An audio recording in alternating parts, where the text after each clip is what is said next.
কি একই সেক্রেটারি আগে যে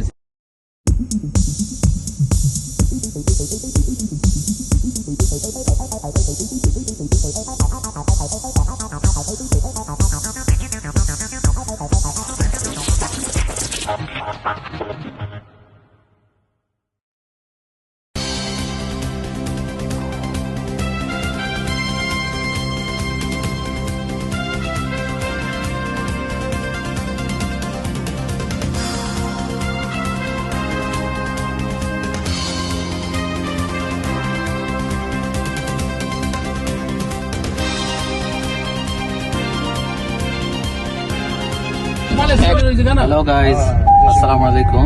রাস্তা বানাইছি আমি মোর্শেদ। আমি বহুত রাস্তা বানাইছি। আমি আজকে আপনাদের সাথে আমার একটা প্ল্যান শেয়ার করতে যাচ্ছি। অডিটোরিয়াম আর সেটা হচ্ছে আমি আজকে আসলে আমার একটা কাজে যাচ্ছি, ব্যক্তিগত কাজে। আমি রওনা দিচ্ছি বসিলা থেকে, যাচ্ছি হচ্ছে নয়াবাজার, যেটা আটিবাজারের সাথে কেরানীগঞ্জ উপজেলায়। তো আমি মূলত যাচ্ছি আমার ব্যক্তিগত একটা কাজে ওখানে। ওখানে একটা মিটিং আছে, আমার মিটিং আছে বলতে সরকারি কামে না, আমার ওখানে একটা শেয়ারে ওখানে একটা ফ্ল্যাট নিয়ে আছে। তো ওই ফ্ল্যাটের কাজ শুরু করছিল, যে ডেভেলপার করার কথা সে শুরু করছিল 2022 সালের দিকে, কিন্তু আজও অব্দি ওইটার কাজ শেষ হয় নাই। পাশাপাশি ওইটা প্রায় অলমোস্ট 3 ইয়ার্স এর মতো কাজ হয়েছে, কিন্তু এখনো পর্যন্ত 3 তলার ছাদই কমপ্লিট করতে পারে নাই। তো ওই ব্যাপারে আসলে আমরা আজকে একটা মোটামুটি গুরুত্বপূর্ণ একটা মিটিং আমরা আয়োজন করছি। মিটিং এ যোগ দেওয়ার জন্য যেতেছি আমি। এটা হচ্ছে নয়াবাজার বলে, আটিবাজারের পরেই নয়াবাজার, কেরানীগঞ্জ উপজেলার মধ্যে পড়ছে এটা। তো বাকি বিষয়টা আমি আপনাদের সাথে পরে আবার শেয়ার করব। আমি যাচ্ছি মূলত আমার নিজের একটা গাড়ি আছে, ভক্সি 2022-এর হাইব্রিড। সেই গাড়িটাতে যাচ্ছি, আমি নিজে ড্রাইভ করি, যদিও ড্রাইভার আগে ছিল, পরে ড্রাইভার বাদ দিয়ে দিছি, কারণ আসলে আমার গাড়ি ওইরকম খুব বেশি একটা ব্যবহার হয় না। যতটুকু সময় গাড়ির প্রয়োজন হয় ওইটা আসলে আমি নিজেই সেই ব্যাকআপটা দিতে পারি। এই কারণে মূলত ড্রাইভার রাখা হয় না, আমি নিজেই যতটুকু পারি আর কি টুকটাক করে আমি চালাই।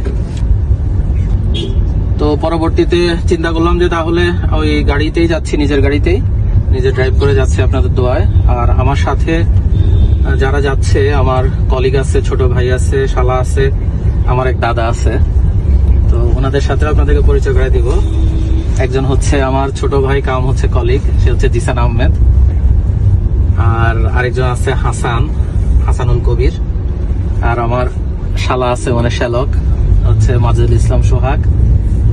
আর আমার দাদা হচ্ছে ইঞ্জিনিয়ার এএফএম তৈবুর রহমান, যিনি অনেক দিন ধরে এলজিইডিতে খুব ভালো একটা পজিশনে ছিলেন এক্সিকিউটিভ ইঞ্জিনিয়ার হিসেবে।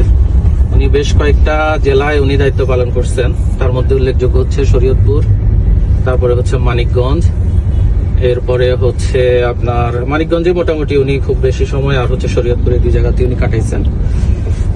দাদাকেও সাথে নিয়ে যাচ্ছি, যদিও সেখানে আমাদের আরো একটা কাজ আছে। আমাদের সোমবারে একটা জমি রেজিস্ট্রি হবে, ওইটার দলিলটা উনি আর কি দেখতে যাচ্ছে যে আসলে কিভাবে হয়েছে, দলিলে ভুল ভ্রান্তি আছে কিনা একটু উনি ক্রস চেক করে আসবেন। তো মোটামুটি 2টা কাজ নিয়ে যাচ্ছি। একটা তো বলছি আগেই, আরেকটা যদিও এখনো বলা দরকার ছিল না, তারপরে চলে আসছে মুখ দিয়ে বলে ফেলছি। তো ঠিক আছে গাইজ, আমি ওখানে যাওয়ার পরে আবার আপনাদেরকে দেখানোর চেষ্টা করবো যে আমাদের আসলে মিটিংটা আমরা কাদেরকে নিয়ে করতেছি, অথবা মিটিংটা হচ্ছে কিনা আদৌ, এই জিনিসটা আমরা আপনাকে আবার যখন মিটিং চলাকালীন সময় আপনাদেরকে আবার দেখানোর চেষ্টা। আসলে আমাদের প্রজেক্টের যে কাজটা 3 বছর ধরে হেল্ড আপ হয়ে আছে, আমি আপনাদেরকে একটু খুলে বলি। বিষয়টা হচ্ছে, ধরেন একটা সময় মানুষ ডেভেলপারের কাছ থেকে ফ্ল্যাট কিনতো, তো পরবর্তীতে আসলে ঢাকা শহরে দেখেন মানুষের মানে এখন যে পরিমাণ জায়গার দাম এবং জায়গা পাওয়া যায় না, সেই হিসাবে কিছু মানুষ চিন্তা করলো যে না, আমরা যদি 2, 4, 5 জন বা 10 জনে মিলে একটা জায়গা কিনে সেটাকে ডেভেলপ করে আমরা একটা করে বা 2টা করে ফ্ল্যাট নিজেরা থাকতে পারবো, বা ভাড়া দিতে পারবো, বা বিক্রি করতে পারবো। আসলে একজনের পক্ষে ধরেন ঢাকা শহরে আপনি যদি মিনিমাম 2.5 কাঠা জায়গা কিনে বা 3 কাঠা জায়গা কিনেও যদি একটা বাড়ি করতে যান, সেখানে জায়গায় দামই চলে আসবে আপনার মিনিমাম 2.5 থেকে 3 কোটি টাকা। তারপরে সেখানে আপনাকে আবার ডেভেলপ করার জন্য আপনি যদি 3 কাঠা জায়গায় 6 তলা একটা বিল্ডিংও করেন, সেখানে আপনার মিনিমাম 5 CR এর মতো লেগে যাবে। তো মোটামুটি 7-8 কোটি টাকা খরচ করে আসলে ঢাকা শহরে এখন কারো পক্ষে, খুব কম লোক আছে যাদের পক্ষে সম্ভব। আমার পক্ষে আসলে সম্ভব না, কারণ আমার আসলে ওই পরিমাণ অ্যাবিলিটি আমার নাই। তো আমার যতটুকু অ্যাবিলিটি ছিল সেটাতে আমি দেখলাম যে না, আসলে কিছু মানুষ এখন কিছু কয়েকজন মিলে তারা দেখা যাচ্ছে একটা জায়গা কিনে সেটাকে ডেভেলপ করতেছে। এটা আসলে সহজ। তো সেটার উপরে বেস করে আমি আসলে আমারই পরিচিত এক ভাই, যিনি আসলে উনি একজন সার্ভেয়ার, ওনার সাথে পরিচয়টা হচ্ছে আমাদের কেরানীগঞ্জে আমার বোনের ওর কিছু জায়গা আছে, জায়গাটা সে সার্ভে করছিল, সেখান থেকে আমাদের সাথে পরিচয়। তো পরবর্তীতে সে একটা জায়গা এরকম নিচ্ছে নয়াবাজারে, শফিউদ্দিন সরণি, ওই আবাসিক এলাকায়। তো উনি পরে আমাকে বললেন যে ভাই, তো আমি আসলে শেয়ার খুঁজতেছিলাম যে কারোর সাথে আমি যদি এরকম শেয়ারে যদি আমি যেতে পারি আমার জন্য একটু আসলে ভালো হয়, কারণ আমার বাজেট অনুযায়ী আসলে আমাকে চিন্তা করার দরকার ছিল। আমি পরবর্তীতে উনি আমাকে বিষয়টা যখন জানলেন, উনি ওনার সাথে আলাপ করছিলাম, তো উনি আমাকে পরে বললেন যে ভাই ঠিক আছে, আমি তো এরকম জায়গা নিচ্ছি, তো সেখানে আমি এরকম শেয়ার সেল করব, আপনি চাইলে ওখানে নিতে পারেন। আমি গিয়ে দেখলাম যে আসলে জায়গাটা অনেক সুন্দর। আমি আপনাদেরকে দেখাবো আমার প্লেসটা। জায়গাটা খুবই সুন্দর জায়গার মধ্যে, কারণ আমাদের 3 দিকেই খোলা আর দক্ষিণমুখী। তো সেখানে মোটামুটি 8.5 কাঠা জায়গা, 8.5 কাঠার মধ্যে 2টা ভবন হচ্ছে। তো এখন ওখানে যাওয়ার পরে দেখি জায়গাটা আমার খুব পছন্দ হইলো, কারণ দক্ষিণ দিকেও রাস্তা, পশ্চিম দিকেও রাস্তা, আর পূর্ব দিকে সবচেয়ে মজার বিষয় হচ্ছে যে ওই জায়গাটা খোলা, ওখানে আর কখনো ফিউচার আর কোনো বিল্ডিং হবে না, কারণ ওই জায়গাটা যেখানে আছে তার পাশেই হচ্ছে আপনার 11,000 কেবি যে লাইন আছে, ন্যাশনাল গ্রিডের যে লাইন, কারেন্টের লাইন, ইলেকট্রিকের ওই পোল ওখানে বসানো, যার কারণে ওইখানে আসলে বিল্ডিং করার কোনো পারমিশন হবে না, যার কারণে ওই জায়গাটুকু আমাদের ফাঁকা। তো 3 দিকে ফাঁকা থাকার কারণে আমি আসলে খুবই উৎসুক হয়ে, খুবই আনন্দিত হয়ে জায়গাটা আমি ওনার সাথে শেয়ার নিলাম। তো শেয়ার নেওয়ার পরে উনি নিজেই আমাদেরকে প্রস্তাব দিল যে ভাই তাহলে আপনারা যেহেতু শেয়ার নিচ্ছেন, মানে শেয়ারগুলো সব সেল হয়ে গেছে ওনার, উনি প্রস্তাব দিল যে ভাই তাহলে আমি ডেভেলপ করে দিচ্ছি, বিনিময়ে আমি আপনাদের সবার কাছ থেকে 10%, যতটুকু কাজের মূল্য আসবে সেখান থেকে 10% আমি প্রফিট নিব। তো আমরা সবাই চিন্তা করলাম ঠিক আছে, তাহলে বিশেষ করে সবাই বলতে আমাকে উনি প্রস্তাব দিচ্ছে। আমি বললাম ঠিক আছে, অসুবিধা নেই, আপনি যদি করতে পারেন, আমাদের তো কাজ দরকার, আর আমাদের আসলে এরকম সময় নাই যে আপনাকে মানে আমরা কাজটা হাতে নিব বা করব। তো পরবর্তীতে উনি আমাদের এই ইয়েতে বললো ঠিক আছে, তাহলে আমি আপনাদেরকে ডেভেলপ করে দিব, আপনারা আমাকে প্রতি সাদে যেভাবে টাকা দেওয়া দরকার একটা অ্যামাউন্ট বলে দিব, আপনি সেভাবে টাকা দিবেন, আমরা কাজ আপনাকে কমপ্লিট করে দিব। এবং সেটার জন্য উনি মোটামুটি 3 বছরের একটা সময় নিয়েছেন। তো যাই হোক, এখানে আরেকটা কথা বলে রাখি, সেটা হচ্ছে শেয়ার হোল্ডার সবাই সাথে আসলে যারা যারা ছিলেন কারোর সাথেই কারো পরিচয় উনি করাই দেয় নাই। তখন উনি শুধু বলছে যে ভাই আসেন, বা মিটিং যখন ডাকবো তখন সবাইকে ডাকবো, ওইভাবে আসলে উনি আর কারোর সাথে তখন ওই মুহূর্তে পরিচয় করাই দেয় নাই কোনো শেয়ার হোল্ডারকে। আমিও ব্যক্তিগতভাবে ওনাকে ছাড়া আর কোনো শেয়ার হোল্ডারদেরকেও আমি চিনতাম না। আমি আসলে আমার কাজে এতটাই ব্যস্ত ছিলাম, আমি আমার ব্যক্তিগত কাজ, অফিসের কাজ, বিজনেস সব মিলায় আমি ওখানে আর সময় দিতে পারি নাই। উনি যখনই আমাকে টাকা চাইছে আমার কাছে যে ভাই কাজে স্টার্ট করছি, এখন পাইলিং এর জন্য টাকা লাগবে, এত টাকা দেন, আমি তখন দিয়ে দিছি ওনাকে। পরবর্তীতে উনি আবার যখন বললো ভাই একতলার জন্য এরকম এত টাকা লাগবে, একটা অ্যামাউন্ট বলে দিছে, আমি সেটা ওনাকে দিছি। তো দেওয়ার পরে উনি কাজ চালাচ্ছে, হুট করে দেখি যে কাজ বন্ধ। কাজ কেন বন্ধ? তখন উনি এসে বিভিন্ন রকমের প্রবলেম, যে ভাই মানুষজন টাকা পয়সা দিচ্ছে না, এই কারণে আমি কাজ করতে পারতেছি না। তো বললাম ঠিক আছে, আমি তখন ওনাকে ব্যক্তিগতভাবে প্রস্তাব দিলাম যে ভাই তাহলে আপনি একটা কাজ করেন, সব শেয়ার হোল্ডারদেরকে ডাকেন, ডেকে মিটিং করেন।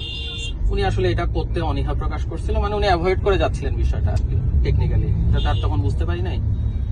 তো এরকম করতে করতে দেখা যাচ্ছে যে আমি কোনো শেয়ার হোল্ডারকে চিনিও না ওইভাবে, আর শেয়ার হোল্ডারদের কাছ থেকে যেহেতু কারোকে চিনি না, কারো নাম্বারও নাই, উনি কোনো গ্রুপও করে নাই। আর সবচেয়ে বড় কথা হচ্ছে ওনাকে বিশ্বাস করে আসলে ওনার কাছ থেকে আমি শেয়ারটা নিয়েছিলাম, যে উনি আমার খুব কাছের মানুষ, উনি হয়তো এই ধরনের কোনো প্রবলেম করবেন না। তো পরবর্তীতে এসে আসলে দেখলাম যে উনি আর কাজটা চালাচ্ছেন না আর কি, বন্ধ হয়ে গেছে। কিন্তু আমি 3 তলা পর্যন্ত করার জন্য যে টাকা, বরং আমার আরো এখানে মোটামুটি 50,000 1 লাখ টাকার মতো আরো এক অগ্রিম দেওয়া আছে। তো পরে উনি কাজটাকে ওইভাবে হেল্ড আপ করে রাখছে, এখনো পর্যন্ত কাজের ওই অবস্থায় আছে। আমি আপনাদেরকে ওখানে একটা ভিডিও দেখাবো যে আসলে কাজ কতটুকু পর্যন্ত হয়েছে। তো আসলে এই পর্যন্ত মানে এতক্ষণ পর্যন্ত আমি এই বিষয়গুলো বলার একটা কারণ আছে। আপনারা অনেকেই আছে দেখা যাচ্ছে আমার মতো এরকম শেয়ারে ফ্ল্যাট নেওয়ার জন্য চিন্তা ভাবনা করতেছেন বা করেন। তা আমি তাদেরকে রিকোয়েস্ট করব যে যারা এরকম শেয়ার নিতে চাচ্ছেন বা ইচ্ছুক, তারা খুব দেখে শুনে বুঝে আপনারা শেয়ার নেবেন। কারণ না হলে আমার মতো এরকম আপনি টাকা দিয়ে যাবেন, কিন্তু আপনার কাঙ্ক্ষিত সময়ে আপনি আসলে ফ্ল্যাট বুঝে পাবেন না। এখানে দেখা যাচ্ছে আমাদের এরকমও আছে মানুষ যে যারা কিনা তার সারা জীবনের সঞ্চয়, দেখা যাচ্ছে যে এত চিন্তা করছে আমি সারা জীবনে এই টাকাটা জমাইছি, আমি একটা ফ্ল্যাট আমি নিজের করে করব। তো উনাদের জন্য আসলে সবচেয়ে বেশি সমস্যা আর কি, যে দেখা গেছে যে উনি 3 বছর যদি হয়ে যায় একটা ফ্ল্যাট এখনো আপনার 3 তলা পর্যন্ত কমপ্লিট হয় নাই, তাহলে এটা আসলে খুবই দুঃখের বিষয়। এই জন্য আপনারা যারা শেয়ার এভাবে নিতে চাচ্ছেন তারা দেখে শুনে বুঝে চিন্তা ভাবনা করে এবং ঠিকঠাক মতো ওই যে করবে কাজ তার সবকিছু ঠিক আছে কিনা, তার ট্রেড লাইসেন্স টিন বিন আছে কিনা, বা সে কিভাবে আপনার কাছ থেকে টাকা পয়সাগুলো নিচ্ছে এবং প্রত্যেক কাজের পরে সে আপনাকে প্রপার হিসাব দিচ্ছে কিনা, এই জিনিসগুলো যদি তার কাছ থেকে বুঝে শুনে না নেন বা এই ধরনের লোক যদি আপনি না পান, তাহলে আমার মনে হয় ওই শেয়ারে না যাওয়াটাই বেটার। কারণ শেয়ারে এখন ম্যাক্সিমাম যেটা হচ্ছে যে ম্যাক্সিমাম শেয়ার 70-80% শেয়ারের লোকজন এই কাজই করতেছে, কাজের জন্য টাকা পয়সা নিয়ে দেখা যাচ্ছে তারা আর প্রপারলি কাজটা করতেছে না। তো এটার জন্য আসলে আমরা সাফারার হচ্ছি। এইটা আর কি আমার এই জন্যই আপনাদের সাথে শেয়ার করা বিষয়টা। আর বাকি মিটিং এবং হচ্ছে আমাদের ওই জায়গাটা আসলে এখন কি অবস্থায় আছে এটাও আমি আপনাদের সাথে পরে শেয়ার করব।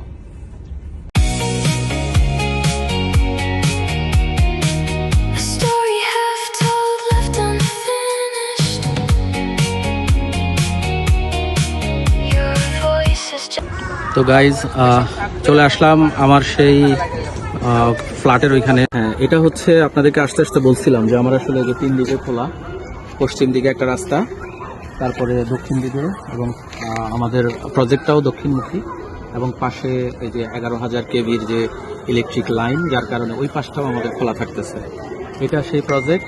অলরেডি প্রজেক্টের সামনে আমি চলে আসছি এবং উপরে গিয়ে আপনাদেরকে প্রজেক্টের ভিডিওটাও দেখাবো।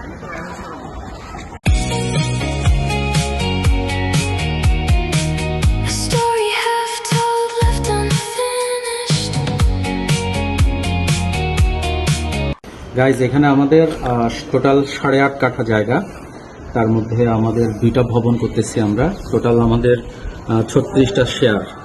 নিচে আমাদের খোলা থাকবে গ্যারেজের জন্য, তার উপরে দোতলা থেকে শুরু করে 9টা ফ্লোরে প্রত্যেকটা বিল্ডিংয়ে 2টা করে ফ্ল্যাট। সেই হিসাবে 4 নং 36টা ইউনিট হচ্ছে আমাদের। তা আমরা যেটা করতেছি সেটা হচ্ছে যে নিচতলাতে আমরা ছাদটাকে এক করছি, আবার 10 তলাতে গিয়ে আমরা ছাদটাকে এক করে দেবো। আর মাঝখানে 2টা টাওয়ারের মাঝখানে প্রায় 5 ফিটের মতো ভয়েড থাকতেছে। ওই হিসাবে আমাদের 2টা টাওয়ার হচ্ছে। আমাদের 2টা লিফট আছে, 2টা সিঁড়িরও ব্যবস্থা আছে এখানে, আর বাকিটা উপরে গিয়ে আপনাদেরকে দেখাচ্ছি।